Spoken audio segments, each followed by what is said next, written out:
I'm good with whatever you want to do, bro. We're jumping straight into the transhumanism conversation about turning yourself into a computer. I'm just kidding. I don't. Oh If God. you want to talk about that, we can. But I would ask you, what do you feel like your mind has been, I guess, driven towards or pulled towards recently?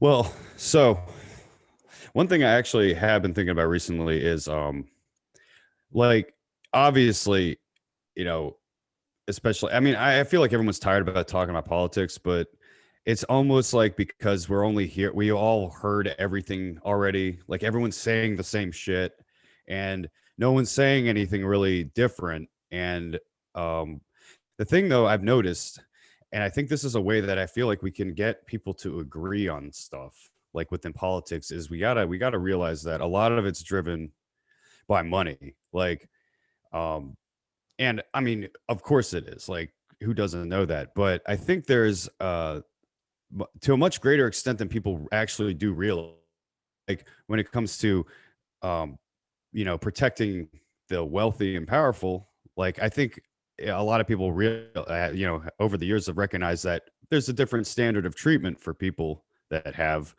wealth and power versus people who don't. The guy who's trying to provide for his family, working three jobs, gets pulled over and he has some weed in his car, gets locked up.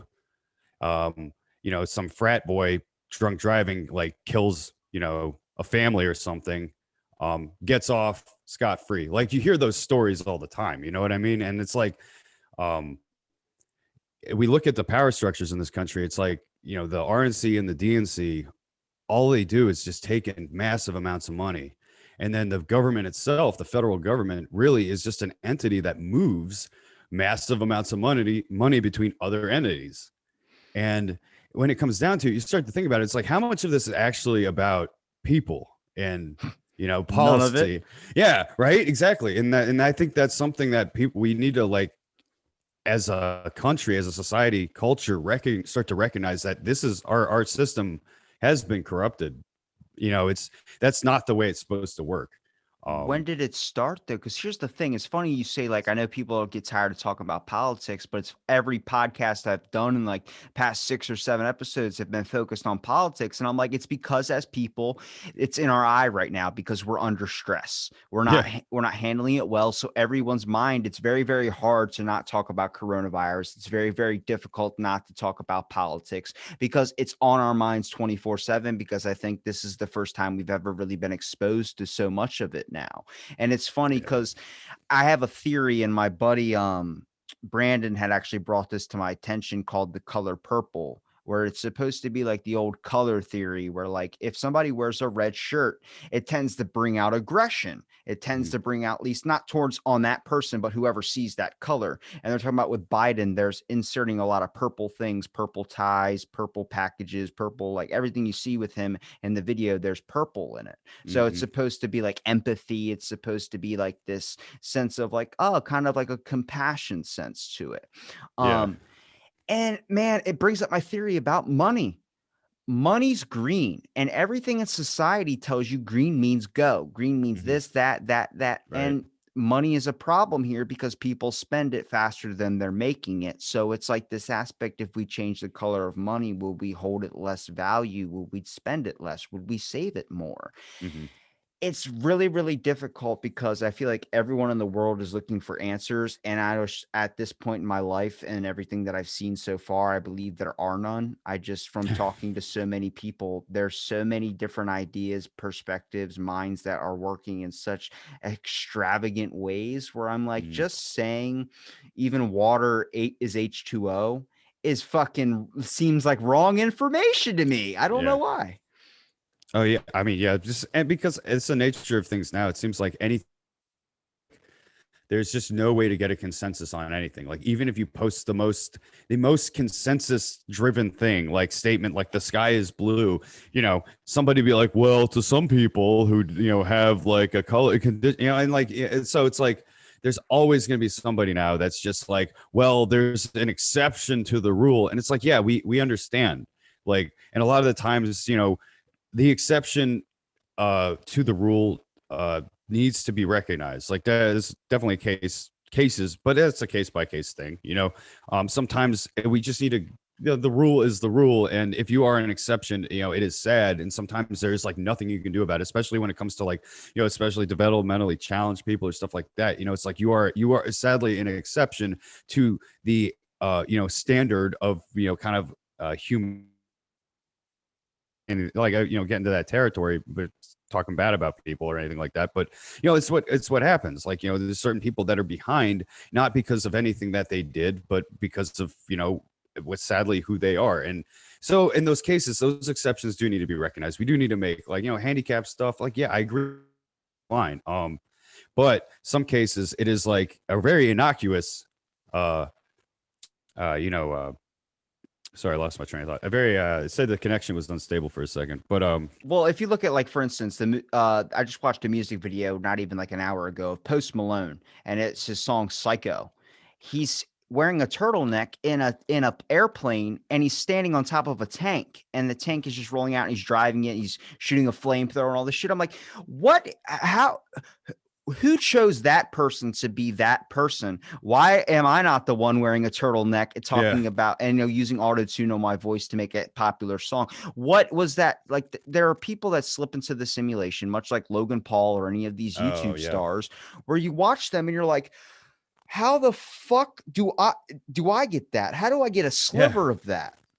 Oh, dude. I mean, I understand totally what you're talking about here. And that's actually something I have been thinking about recently. Something I was talking to about with a buddy of mine because, like, obviously, I have drum set behind me. Like, I play music, and and when it comes to drummers and stuff, one of my drummers I've been obsessed with recently is Matt Halpern from the band Periphery, and he is just like he's so goddamn good, and the production, and the sounds that he gets, like I mean I absolutely love it. But the thing is like to be as good as he is, like he worked so hard to get there, and he focused a lot of his time and his efforts to make himself get better at the things he wasn't good at. Myself, like obviously where my life took me, like I just didn't focus that much and didn't push myself like that. So I am not at Matt Halpern's level. I couldn't like I can probably learn one of his songs, over the course of a month or two because of how complex and how much time it would take me. And some stuff I probably just couldn't play because I don't have that level of talent.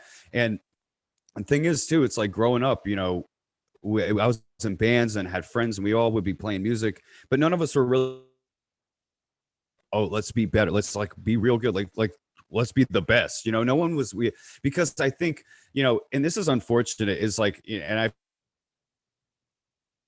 but like, I was kind of told growing up is just like, you're probably never going to be the best at anything. It's like you're probably never going to be the best, but you're probably not going to be the worst either. So, but just try your best is basically what I was told.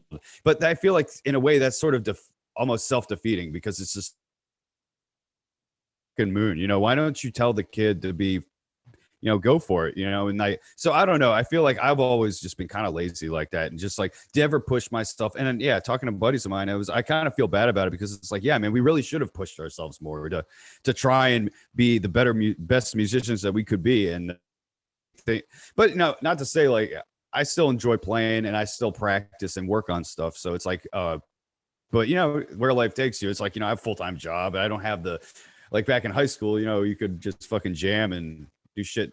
You don't have to worry about it. It's like, I still consider that I think that the issue is maybe the price to live is so damn hard where some people can't do like imagine if I was just like, hey, David, I'm gonna let you play drums and I'm gonna give you enough money just to be able to survive. You're not gonna have the nicest car, you're not gonna have the nicest house, but you're gonna be able to live without having to worry about bills and have to get a job and put your craft on hold.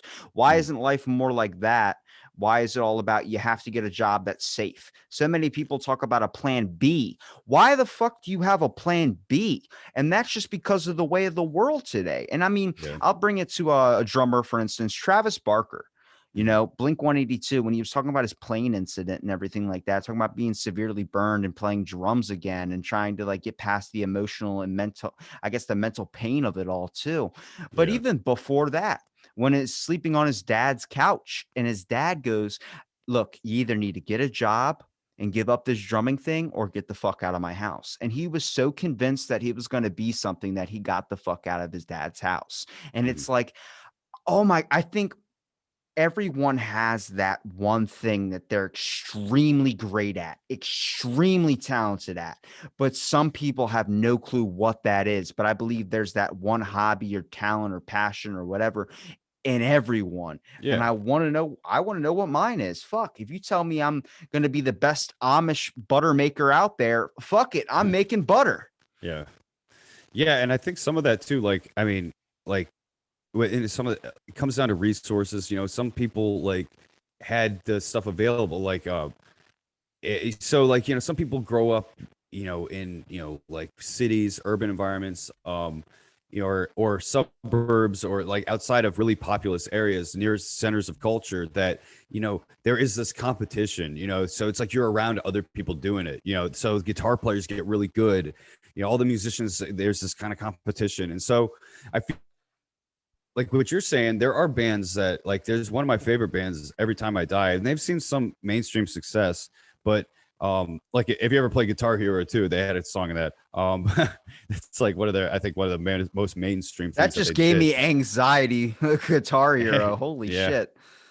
Yeah. So, but like, they've never really kind of sold out, like, I feel like, on the level of like some other bands, and they seem to kind of just do like low level touring, you know, just kind of do the club stuff, but they put on kick-ass shows, and the fans, you know, really devoted and love it. And so like, and so I feel like they're able to make a living. And, you know, I don't know how much those guys make. I mean, I hope that they're comfortable, and I hope that they make like a decent amount, like that they can live their lives and do other stuff, because like, done, you know, I've enjoyed it, and like, it's definitely contributed to the genre, like, you know, of just like metal, hardcore, and stuff. So it's like, uh, yeah, like, you know, those, and the fact that they haven't kind of done that whole like, well, we're just going to be total fucking sellouts, and like, you know, and at the same time though, like, I don't think that there's necessarily anything wrong with that either. Like, you know, hey, if you want to just fucking do that, like, go be the big arena shit, like, hey, go for it. Like that, there's just like, I think there's a certain level, like, I don't know if I could do that, like, personally, because like, it, like, that's a lot of fucking people. You know, like, be in front of a fucking arena crowd or something like that. I mean, it's just a certain level of ambition, you know, too. So maybe personally, like, I, like, if I ever did the band thing, I would want to do what they do, like, you know, like, yeah, like, tour clubs and just kind of, you know, get a solid grassroots base of like people that really love what I do. And like what you're saying, you know, finding like the talents and stuff, and like finding what you're good at, like, that comes with the variety and just trying stuff, you know. And like, some people are like just close-minded and like, well, I'm just gonna do this, you know, these sort of things. But like, you know, it's like, hey, when it comes to music, it's always going to be like, you got to put in time and effort and consistency. And I feel like that's the true with a lot of stuff, especially any crafts or anything like you do like that. Now, there's all sorts of stuff like you could do like digitally. There's coding, there's like graphic design, there's all sorts of stuff that like he doesn't necessarily involve like eye coordination and stuff like that too. So some people are better like at that. I'm not great at graphic design. Like, if you look at any of our shit for the podcast, like, it's like pretty, I just kind of throw shit together because whatever.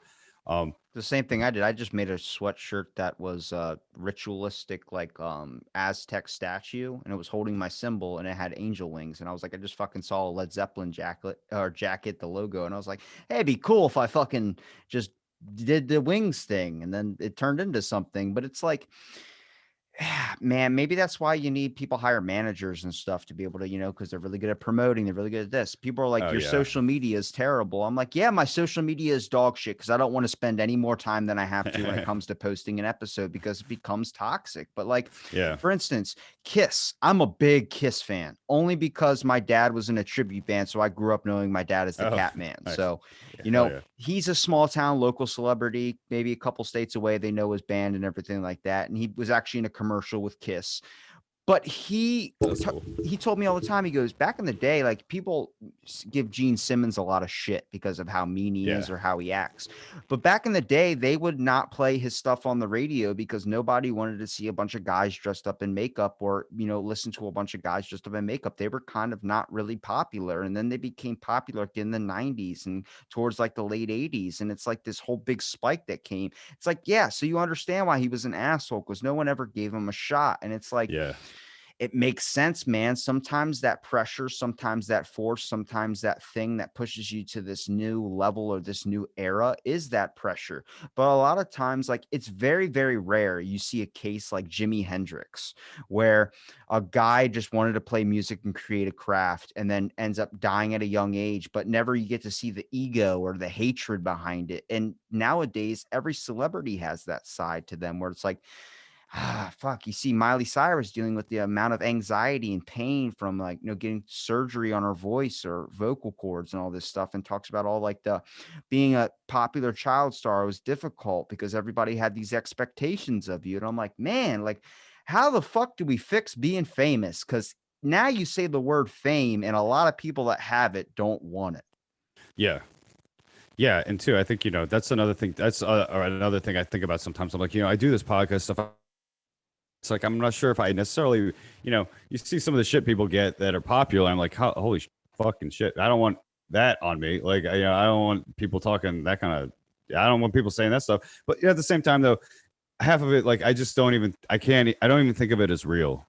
Like, so it's like, even if somebody's saying nasty shit, I'm just like, I can't imagine there's a real person behind this. For some reason, um, anymore, like, it's just become so predictable, if that makes sense. Like, somebody posts a joke and then obviously somebody takes it way too seriously. It's like you see that shit on Twitter all the time. And it's just like, holy crap, man. Like, I got so, lit up on Twitter the other day for that. Some person said they were leaving and starting their own personal Twitter page, and I put a comment of Baby Yoda holding a whatever, a little rock or something, and it said, "I'll miss you." And someone commented like, "What the fuck do you mean by that?" And I'm like, "Well, in what realm of the gift world have we decided that Baby Yoda means anger or means yeah, anything to be condescending?" But it's like people are reading it through their own perspective filters, and that gets very, very dangerous because a lot of people have had really bad experiences with people where they're like, fuck this person, they're talking shit, and really that person's just being considerate or trying to be like, say something that's supposed to be funny, and they're not filtering it through that. yeah, yeah. I think the intention sometimes is lost, over the internet, which is kind of funny because I've seen some threads that you're just like, people are like mad for, like, you don't even know why. You're like, what is this person angry about? Like, who started that? Like, what? And so, like, that's what's really kind of funny about a lot of it. It's just like people are just so on edge anymore, just about like interactions with, like, with strangers online. And I mean, for probably good reason, but yeah, I think a lot of this too is like, a lot of this comes down to like this anger and this arguing and everyone just shouting at each other. It's like a lot of it's driven by, like we're talking about politics, and there's good reasons why the politicians they want people fighting. They need people fighting because it distracts them away from the shit that they're doing, which is, they're taking in all this fucking, lobbying money and, cutting deals for all their friends and, you know, basically telling people like, oh yeah, there's reasons why nothing gets done. It's like we can't agree. There's gridlock, and it's just like, yeah, it's funny how there's gridlock on like all of the things that would help regular people, but then all of the things that help businesses and corporations, like those, all yeah, those seemingly just get through like no problem. Everybody seemingly can. We can all sort of figure out our differences in that situation, but I don't know. Well, it's like people were boycotting Amazon like a few weeks ago, and then next thing you know, that Amazon released a new thing where they have a digital barcode you could put on your hand to scan, much like a card or something, where you can make payments. And it's like after they released this barcode on your hand to scan and make payments, people are like, oh, I don't want to boycott Amazon anymore. I'm mad at Amazon for going all to technology. It's like you fucking boycotted them because of the working conditions. And then you're upset that now they're making everything robotic to where there's no workers at all. It's all going to be Yeah. put through a system. You understand there's a cause and effect, right? It's like you're mad at that now. It's like everyone talks about, imagine an alternate reality where JFK didn't die. It's like we'd be pissed off at some things down that timeline too. Everywhere we go, any timeline, any situation, any answer, any choosing, if everybody got everything they want, there's going to be stuff they're still going to look at that's like, this is an issue and this is an issue. Issues are always going to be there and they're never not going to be. But now people are trying to be like, this is going to fix everything. It's going to create a whole new host of problems. Yeah. Yeah, man. It is just like there's obviously always going to be issues, politicians or not, even if we were living in anarchy, we would still, whatever, order, nebulous order would arise out of that situation would still have its own issues. Politicians themselves are not the problem, but like what they do is their whole business is division. Like the whole thing about them is, well, I'm on a side. I am on a side. So if you get a politician involved with something, with whatever you're doing, like whether it be, entertainment, sports, all this stuff, it's like when politicians are starting to get involved in that, like their whole thing is division. Like, and so that's naturally going to like make people divided. So like getting them involved, and that's why when people say things are so politicized, it's like, yeah, because like politicians are involved in like everything. It's just like, get them out of it. Like it's unnecessary. They're unnecessary to be in a lot of this stuff because it's like, at the end of the day, again, like the whole point of them is to make make their opponent mad. And so it's like, if you're willing to anger people and make things divisive, then yeah, include them and stuff. But so, yeah, Somebody really, writes Biden's tweets and it's like yeah, they, oh, well, he's the president. He has to make a presence on social media. It's like, why is that even fucking needed? Why? We yeah, know he's not tweeting out these amazing paragraphs and these things that make a lot of sense. There's no fucking way. Because when they get yeah, a video of him, they go, that's not like his Twitter. I'm like, no shit. yeah, But the fact that you have appointed a person to make a social media presence for you, to make your posts for you, to do this and do that, because that's what's in the eye of the people. And that's how we talk to the people now, is a fucking issue. Why yeah, can't my guy be good at what he fucking does when it comes to leading a goddamn country? That's why we have Secretary of Defense. That's why we have all these things. Fucking let them do their shit. Why are we turning to one guy to make all the appointments for us? Why don't we find a person who's very good at that one particular area and have them understand it? I had talked to a rice researcher who researches everything about the agriculture of rice. And I'm like, where do you go for your information? Where do you go for your ground research? She goes, I obviously go to the farmers who cultivate the rice. And I said, there you go. What the fuck? Why are we not talking? Why are we trying to handle other areas of things that are out of our area of expertise?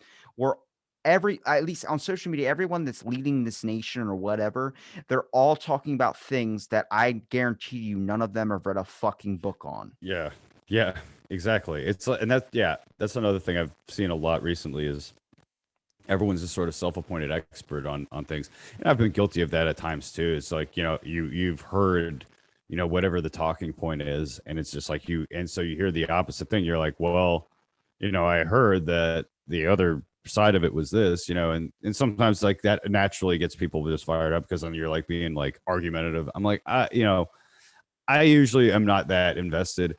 And here's another thing that's been on my mind recently is like, man, like we put way too much stock in emotion. Like, it's really funny because everybody's talking about how we got empathy and how important empathy is. And like, don't get me wrong, like, yeah, like being able to be like, recognize that like somebody's in a shitty situation or, doesn't feel good. Like that is yeah, that's good quality to have. However, it is not the only thing that like denotes, the a good person. There's somebody that's you need also to be, use your rationality and your reason in logic, because think about how many times, like I asked somebody this recently, I was like, think about how many times like your emotions lead you astray. Like how many times have you gotten emotional about something, like, in a negative way and then had to apologize or like for it? It's just like, like every time, because like, or maybe unless you're an asshole, but like, but that they lead us astray because emotions are not like logical. They are like reactionary. Like they are things that we feel, and like they're not things that we can really put into words sometimes. Like we have these kind of vague ways to describe them, but how you actually feel, like no one can no one else can really know that. Like only you can know that because you are you and you know how you feel. But anymore, it's like people put so much stock in how other people feel. It's like, look, there is definitely a time and place where how you feel matters, but that is not the only thing that matters. Like what also matters is how things work practically, and how things, and how things work logically, So and sometimes like unfortunately, like the way we feel about things is in contradiction to the way things work practically and logically. So it's like when people are like, well, why can't everyone just have healthcare? It's just like, well, because that's not how things work practically and logically, even as much as that sounds great. And I would love for everyone to have healthcare, like, and that would make me feel good.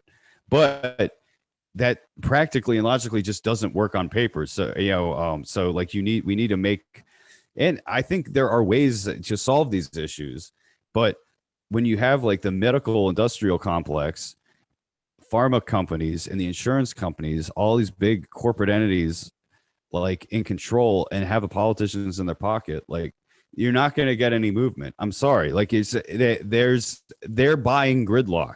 That's what they're doing. So this is the kind of stuff I want to bring people's attention to on both sides. Like we can improve the healthcare system. We don't need to go single payer or socialize. We just need to rein in those companies that are all jacking prices up because they can, because they basically have a monopoly and have all agreed to scratch each other's backs and paid off all of the mainline politicians. So Coming from the perspective of someone that fought a year and a half for a medication for an intestinal disease and still trying to figure it out 2 years later, when I finally got it, like I had so much anger being in that courtroom and everything like that, or being on the Zoom call that it was, because this just happened in December. So I mean, this wasn't oh like damn. anything too far back. But when the judge looked at me, he goes, man, he goes, I understand this is the fifth time John Hopkins hasn't shown up for this appointment, and I don't want to reschedule you again because I know if it was just you showing up your first time and you didn't show, we would have ruled in their favor. It wouldn't have even been a question. We wouldn't have done a reschedule. And he goes, but you got to understand from their perspective where they denied you is they're reading it off of a piece of paper. Nobody is looking at you like me. And his name is Judge Osborne. Shout out to him. Sounded like a superhero or supervillain from Spider-Man. But I was like talking to him. I was like, why is this happening to me? And he was just like, they're reading it off of a paper, man. If they say a person has an experience going to the bathroom in 2 months or in something like this, they're reading it off of a piece of paper and they're like fucking, there's no emotion to it. There's no connection to Yeah. it. But if they're in here and like I am and talking to you, there's emotion to it. But then it goes back to what you said, the unrealisticness of having a bunch of people every single day come into your office and be able to do an hour, 2 hour Zoom call. And like, I can prove that it's possible. Sure.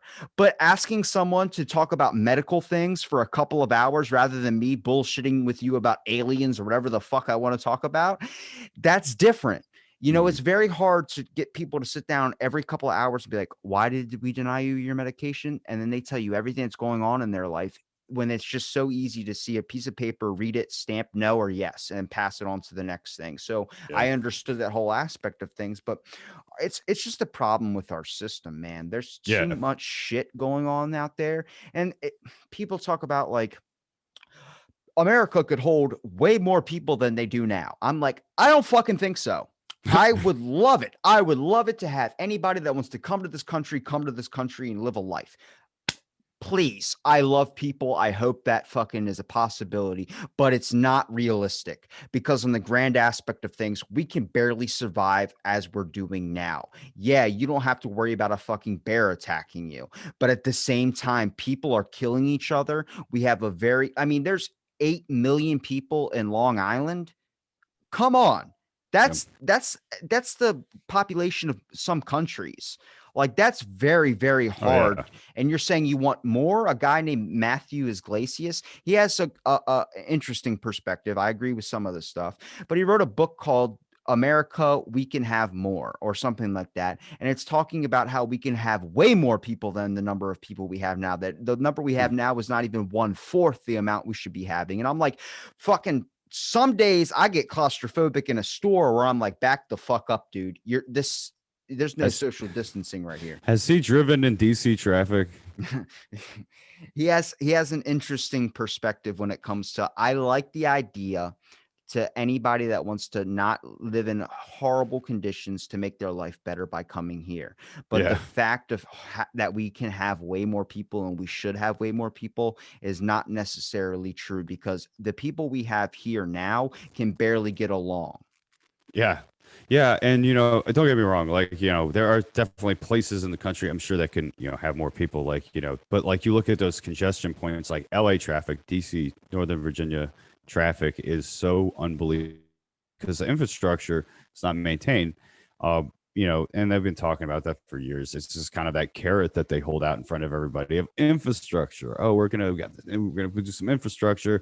We're gonna expand the highway out. A few more lanes. It's just like, man, I don't even know. Like 95, like through the corridor, you know, DC Richmond corridor, like for most of it is 3 lanes, and that's fine. Like you really don't need more than that. But like once you start getting to the congestion points, man, like it is just like it's unbelievable. And so like that stuff is needed, it's necessary, but like again, like the focus has been on all of the wrong things. These things would be taken care of. Obviously, people are like, well, in an ideal world. I'm like, you're not even in an ideal world, in a like a moderately ideal world. You're not even at the top. But you know, right now, like it really is to me, like the way I see the practical results of like what they've done. Like there's very little being done, for average people, because the main healthcare, like that's the main thing, and the conversation around it has just gotten so extreme and away from. And like that's the one thing is just like I understand like people like Bernie, and like because he's all about the healthcare stuff and he constantly talks about it, but and what I don't get is like Bernie, like he seems like to be on the right track, but like he just stops short of calling out the entire like system, like of the lobbying, and like all of the pharmaceutical companies, all this stuff, and how that they're just influencing and all of them, and be like basically they bought all of them. And we just need to rein them in. We don't need to have the government take all of it over. Like like we don't need to have that happen. Like they just need to not have that so much power. Like we need to incentivize them.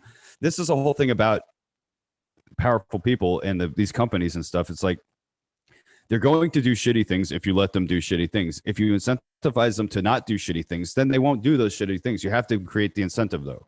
And so the government is not creating that incentive. And so they're just fucking running wild and just driving prices up. And you look at like some other countries that, people, socialized medicine. It's like some of these countries don't necessarily have socialized medicine.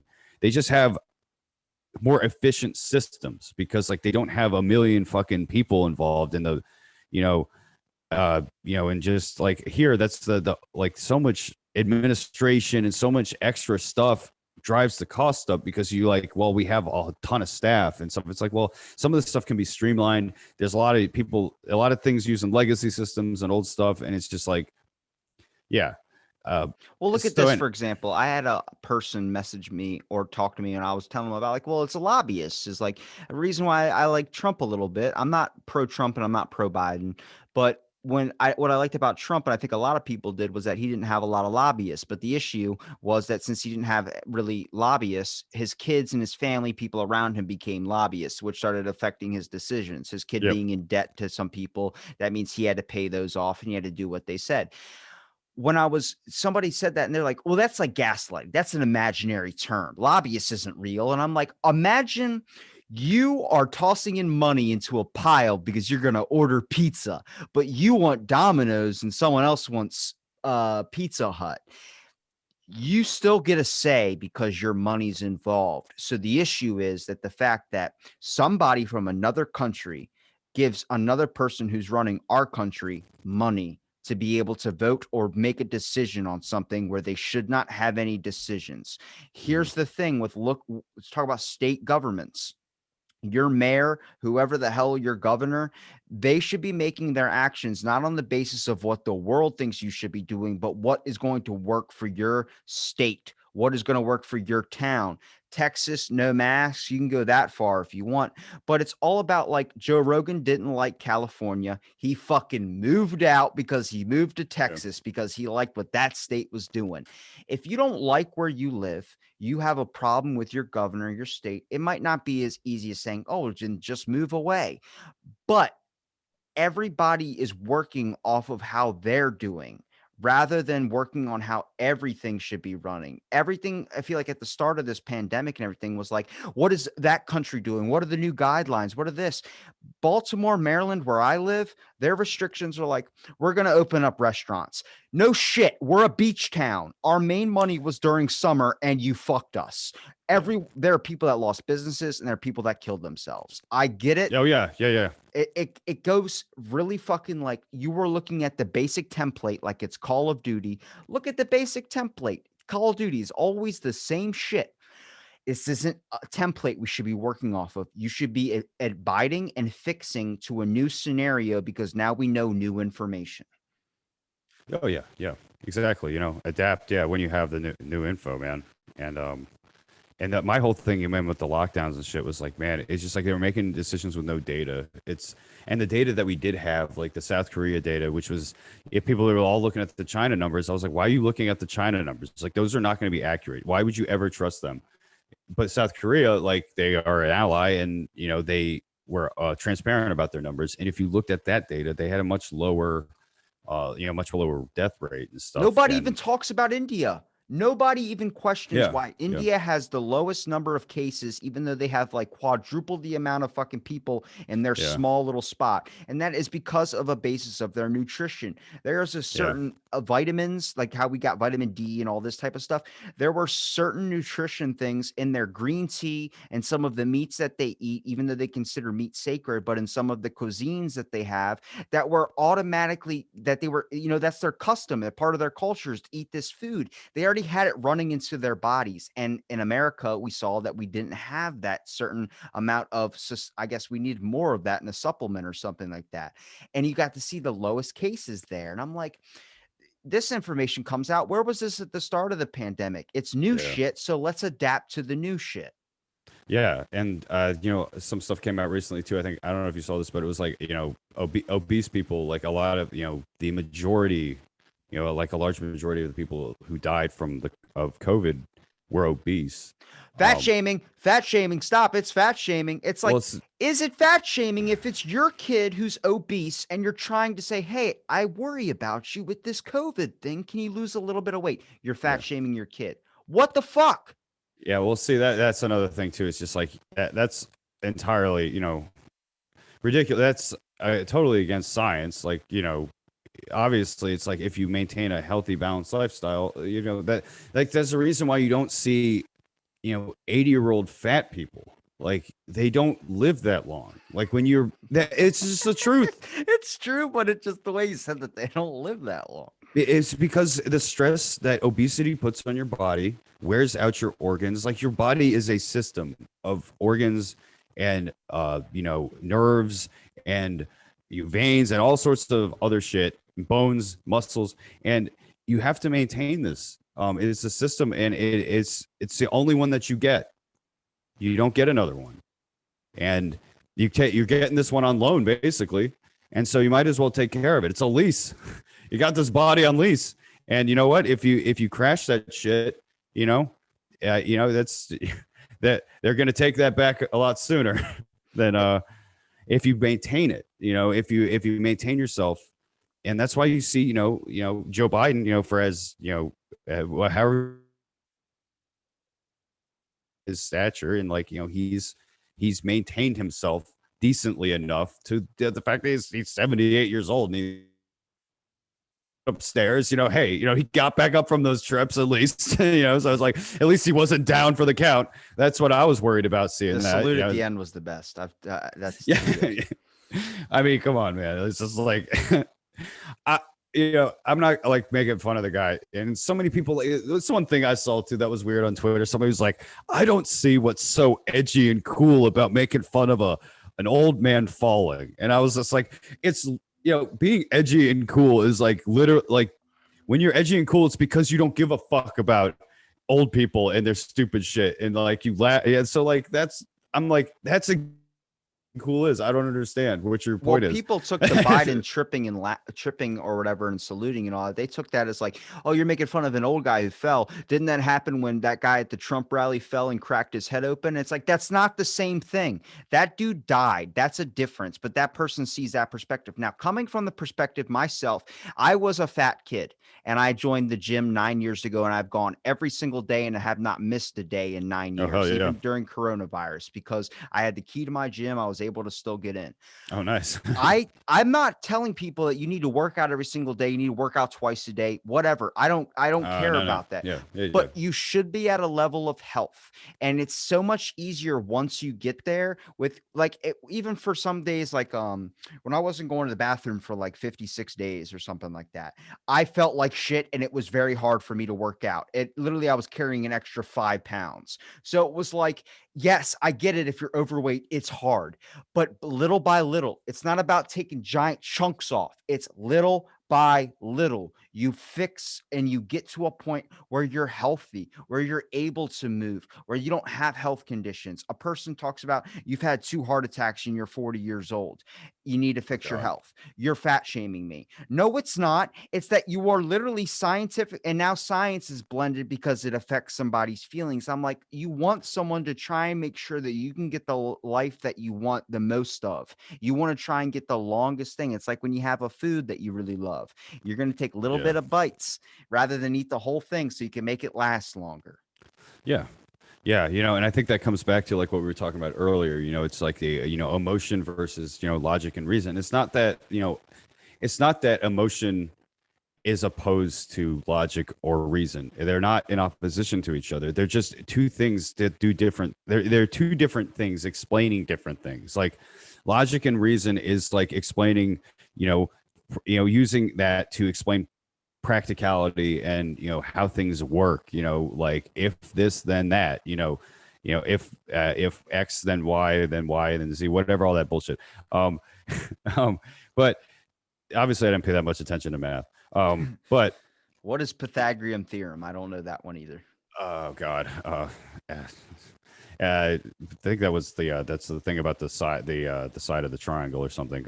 Anyway, I'm a little You're being very obtuse. It being inelegant right now in my descriptions of that. But I think back to the point though is like, yeah, like emotion versus logic and reason is like it's not actually opposing things. Like emotion is very much, to me, it's like it's almost like emotion versus logic is like the debate. It's like science versus religion. It's almost the same thing. It's like because religion and emotion are about how you feel and how you like see the world. Like those are things that are like kind of, those aren't like logical things. Talk about God and stuff. It's like they're not talking from a place of logic. They're talking from a place of emotion. And so to me, I intertwine those two things very much. And the logic and science are not opposed to those things. What those things are doing is those are explaining, those are explanations for our material world around us. That we can all see and agree upon. Those are different things, and again, they're not opposing. Sometimes they can contradict each other, but they're not in and of themselves like opposing forces. Like, they're just separate topics. Like, they're like, yeah, I think emotion's important. But at the same time, the oh issue yeah, is, yeah.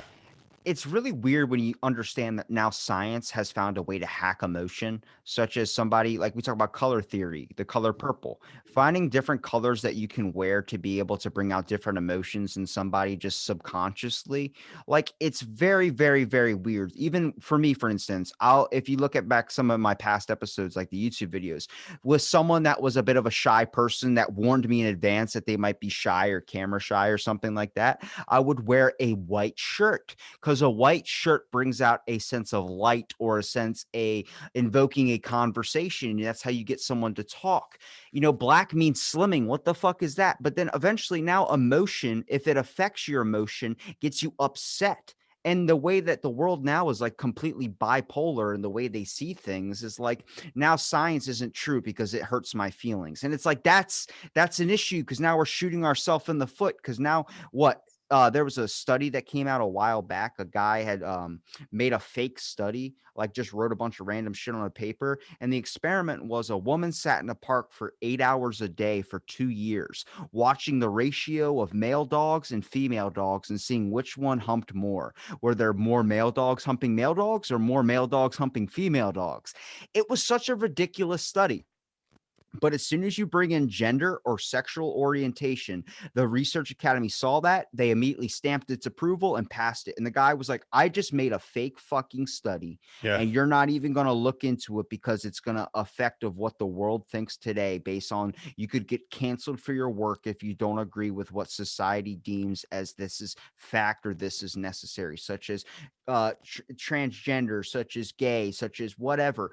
And it's like, we get it. You don't want to hurt feelings. But at the same time, if there's scientific evidence that a male and a female are two different things, then you're going to say that this study, based on there are more male dogs humping male dogs than female dogs humping male dogs, it, you're just gonna pass it because you're afraid you're gonna lose your career. I'm like, are we shooting ourselves in the foot, or when are we ever going? Like, when does the line get drawn? There was a person that had posted on her about her dating app. She just made $1.5 billion on this dating app that's strictly for all females, and she talked about how there needs to be guardrails up on social media.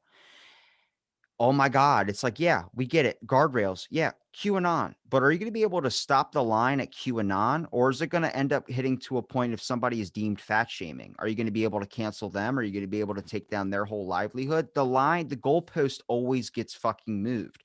Yeah. Even though it starts off with, I mean, Neuralink, being able to speak languages and understand people and bring people together through a device in your head sounds amazing. But do they stop there? How long until you're making fucking easy payments like Rent a Center on it? That's the bigger question. Oh yeah.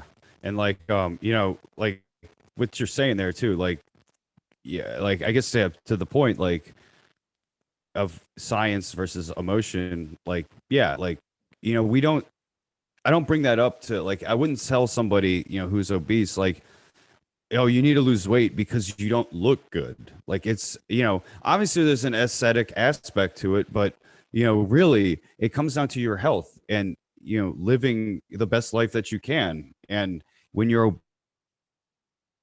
where your body will wear out faster and you will die earlier if you do not remedy that. And it's because I care about people and I want to see people succeed that I bring that up. It's and people act like it's like something you're making fun of him. It's like, and that makes me, because you bring that up, it makes me feel bad. It's just like, I don't care how you feel. I care about you and your life. Like that's the important thing. Because life, but it's if your life's over, then you're not going to feel anything. So, and hey, it's the end of the day, some people are like, here for a good time, not a long time. And it's just like, hey, whatever. Like, again, it is your life. It is your decision. Again, there is a solid reason why you should listen to the science on that. Like it's because, out from a place of caring about people, like, sometimes the best thing for people, sometimes people, it's like, to treat people the way you want to be treated, right? It's not necessarily mean treat people nice. It means if I'm doing something wrong or if I'm putting myself in danger, I would want somebody to tell me, hey man, like you shouldn't do that. And like that's doing me a favor. If you care enough about me and my life to tell me, hey, like I think you're doing something wrong, and it's coming from not coming from a place of needless criticism. People that you take stock in their advice. And so again, like that's why I hope my friends and people I care about will tell me those things or try and put me in check when I'm maybe stepping over the line or doing something that might be detrimental to myself. So like that's where that comes from. It's like watching My Strange Addictions, and the woman is eating mattresses. She ate a total of 8 mattresses, and she's sitting there in the doctor's room. She's like, I don't want to be here. And it's like, no shit. Nobody wants to stop Yeah. something that's making them feel good. But at the Yeah. same time, there should be a person that comes in and says, hey, you are pre-diabetic. Oh, well, you're fat shaming me. No, you might die. And I really care about you. And I Yeah. want to make sure that you can live. And that line gets drawn because a lot of times you see things like on TV where like somebody's saying this, oh, because you don't look good. I work at a gym. The hardest thing is like somebody asked me, how do you get a six pack? It's like, well, you got to lose body fat. And it's like, okay, it's like, yeah. So you sitting there doing, and that's what everyone wants to do is they want a six pack or they want this or they want that. They go into the gym and if they're severely overweight, they just start doing all the six pack exercises, thinking that's going to build it up. I can tell you, and I'll send you pictures if you don't believe me. I have six packs that are like bricks, like the top layer, especially because that's the main exercise I do a lot on is the ones that work the topper layer.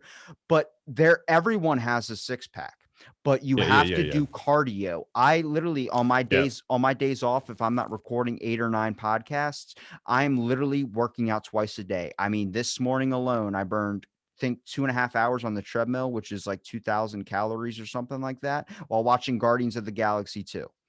It's you got to put in the effort to it. I don't think Yeah. Yeah. Yeah. anybody should literally do that. I don't think anybody should try their because they feel they need to like I do, but you should feel like I feel good with myself. I will look in the mirror and I'm Yeah. fucking happy. I listened to a podcast with Dr. Mark Gordon and Joe Rogan where he started talking about how a lot of PTSD, a lot of severe mental issues are linked to your diet. My example I use is how does 12 glazed fucking donuts sound right now? If I bought you a nice steaming pile of Oh 12 God. glazed, smells fucking good, right? Oh yeah. Okay. Now, afterwards, do you feel good about eating 12 fucking donuts? Of course not. So it's linked to depression because then you hate yourself. And you know where you take that hate out on? The people around you. It's Yep. your inflammatory system. You're tossing food into your body that gums up your gears and makes you Yeah. feel like shit. Yeah.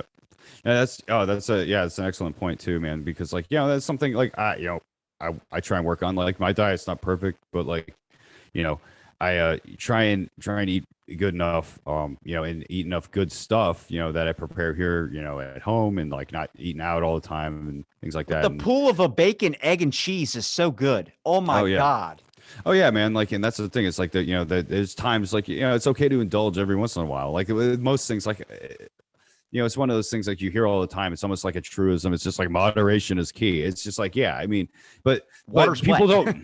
don't practice it. So it's just like, that's why it's like it comes up so much. People say that, but like it's just like so true in so many aspects, of life, especially when it comes to exercise and diet.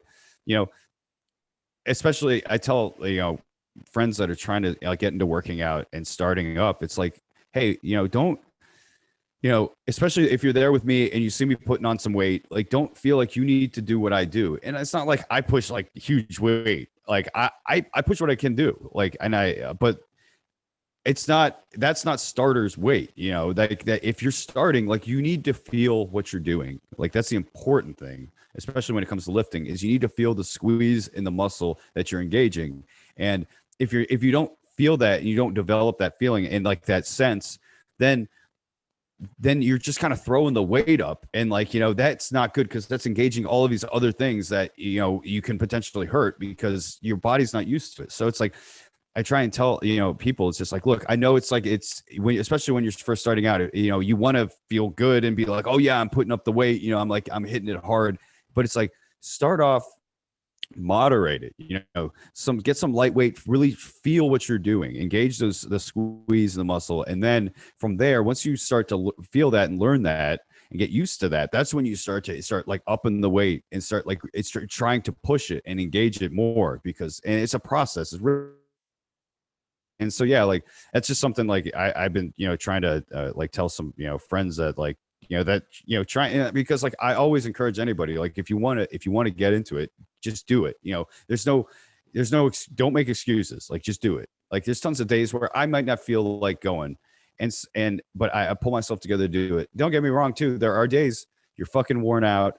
Don't push yourself either. Like if you feel like, oh man, like I'm just like beat, and if I go, I'm probably gonna hurt myself because I'm just not all there. like that's the thing too. Don't push yourself like if you unnecessarily. So it's like today I just saw this fucking Instagram video of like these bodybuilders, like this guy pushing like 4 plates, 5 plates or something on an incline press, and his fucking pec just tears right off the bone.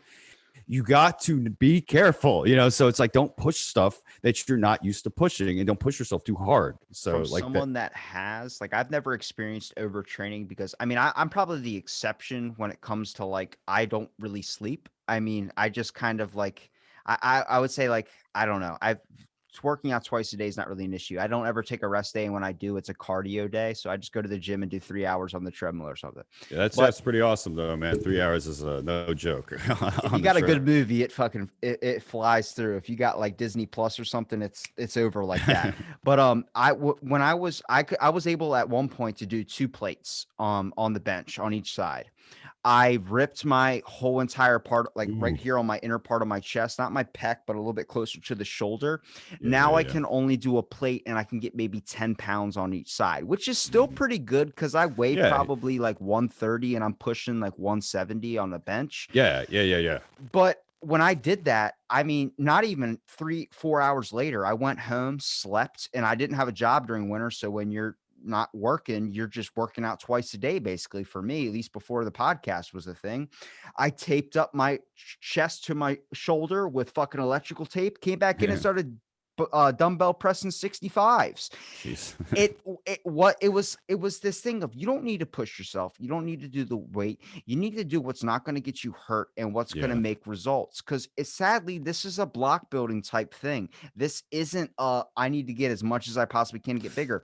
It's why I warn yeah, people when they first start working out. I see a person start working out in one session 3.5 hours doing every single muscle. I'm like, is this your first day working out? They're like, yeah. I'm like, yeah, do a target group and then also go home after like an hour and a half, because I know you feel like you can work out a lot right now, but tomorrow you're going to be very oh sore. god, And they don't show up for the next couple of days because they go home and then the next day they're sore as shit. I'm like, because your wrecked. body's got to catch up.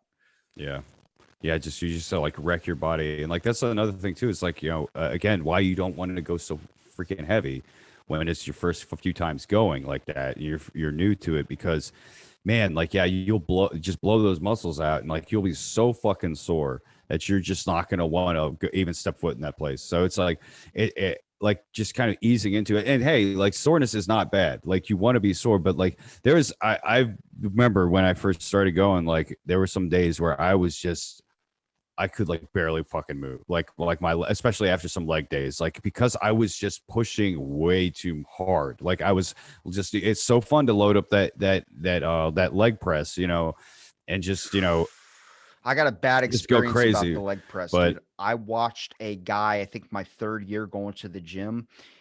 All I heard was this snap, and I fucking oh turn over, oh and god, this no, dude's leg no. folded, like went upwards uh, and folded doing a leg press. And I even get goosebumps talking about it, dude.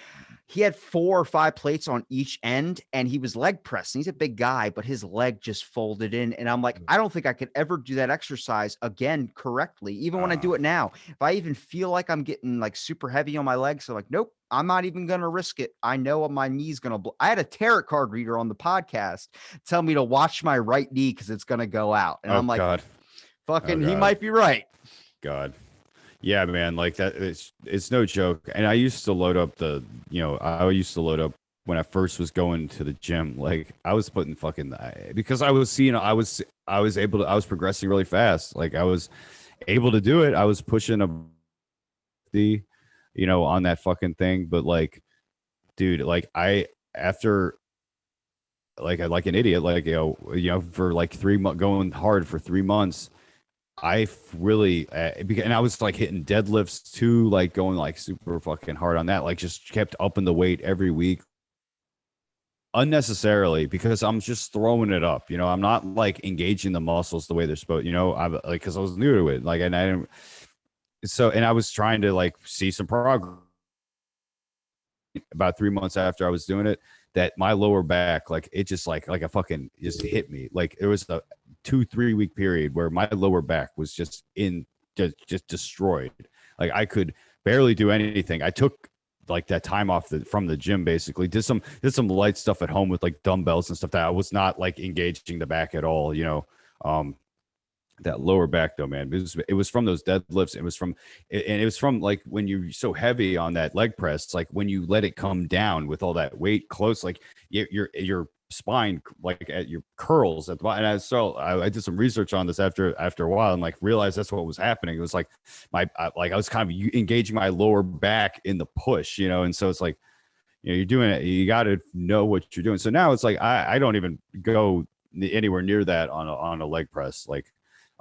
And I really very much do things to really try and engage the specific muscles I'm looking for, so it's like that. And from there, like I've seen so much more success and the things consistent progress. So it's like, that's the way to go. People, yeah, it's almost like an ego lift, it's like, this is what they call it. Ego lifting is when you're just like throwing on weight that you have no business. So don't do that.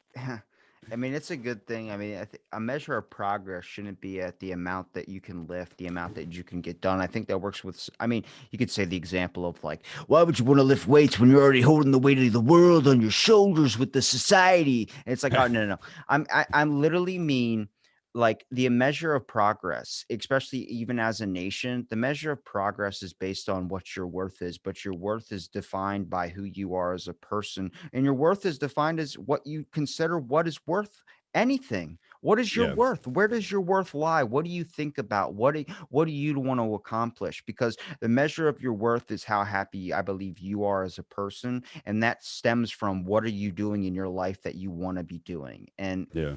that's a big thing for a lot of people to try and find that answer to. So I'm working on this stand-up joke about the value of life, and I think there's a way to figure it out. Like, in some sense, how much would it cost for to kill you? And then there you go. The market decides. So, yeah, I mean, it's kind of dark, but yeah. So maybe the joke needs some work. But Repeat that again. What is that again? Say it again. So, like, if we needed to determine the value of someone's life, how much would it cost for a hitman to kill you? And there you go. That's the value. You have a monetary value. Boom. I just saw a picture, not even a few weeks ago. I brought up to my doctor about like there was a blacklist of organ prices, and lungs are 274,000. Your kidneys are like 8,000. Your eyes are only 300. I'm like, wow. I was like, because honestly, living without a kidney, I could not live with one eye. I was like, but that's all the pricing of it all. And I'm like, really shows how much you're worth as a person. So a person equals under maybe $1 million. Yeah, that's true there too. If we want to go into the organ harvesting, I didn't even think about that. I might need to go into that too. Yeah, good. Thanks for that. I'm gonna use that. Well, look, David, man, we've been going on for a little bit over an hour, man. Where can people find Historic Hole, an amazing podcast I've been a fan of since you've been on the show? Been listening to a couple of episodes. Love seeing your. Hell yeah. I love the YouTube a little bit more than I do, I think, just listening on Spotify because it's fun to see your guys' reactions. Oh yeah, exactly. That's kind of why I did that, included that aspect. And I tell people, hey, check us out on YouTube because like that's kind of like the main sort of show, but the podcast format. And like you're saying, like sometimes I feel like because we're doing the visual thing now, we're kind of letting a little loose on some stuff that it's an audio format. We should probably explain some things to the audience who can't see it, but anyway.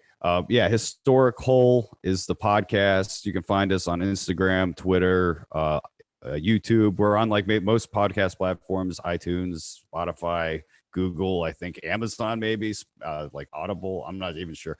So yeah, whatever. You can find us out there. But yeah, that's it. Well, I'll make sure I link it in the description. And thanks for listening to this episode Out of the Blink podcast.